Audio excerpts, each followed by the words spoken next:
Lesson 26. The past life of the Earth. First listen and then answer the following question.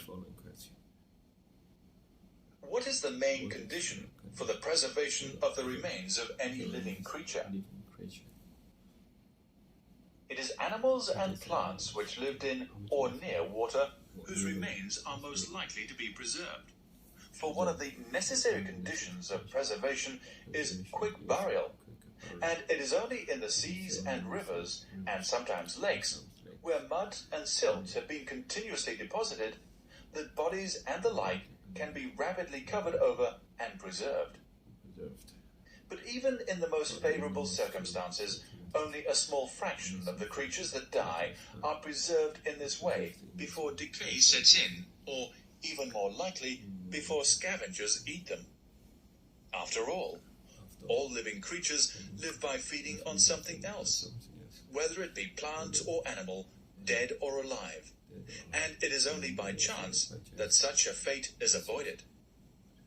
The remains of plants and animals that lived on land are much more rarely preserved, for there is seldom anything to cover them over.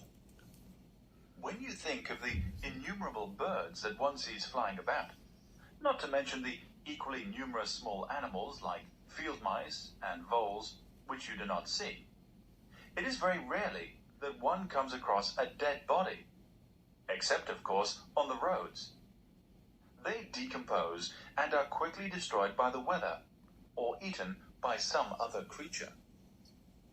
It is almost always due to some very special circumstances that traces of land animals survive, as by falling into inaccessible caves, or into an ice crevasse, like the Siberian mammoths, when the whole animal is sometimes preserved, as in a refrigerator. This is what happened to the famous Beresovka mammoth, which was found preserved and in good condition. In his mouth were the remains of fir trees, the last meal that he had before he fell into the crevasse and broke his back. The mammoth has now been restored in the Paleontological Museum in St. Petersburg. Other animals were trapped in tar pits, like the elephants, saber-toothed cats, and numerous other creatures that are found at Rancho La Brea, which is now just a suburb of Los Angeles. Apparently what happened was that water collected on these tar pits, and the bigger animals like the elephants ventured out onto the apparently firm surface to drink, and were promptly bogged in the tar. And then, when they were dead, the carnivores, like the saber-toothed cats and the giant wolves, came out to feed and suffered exactly the same fate. There are also endless numbers of birds in the tar as well.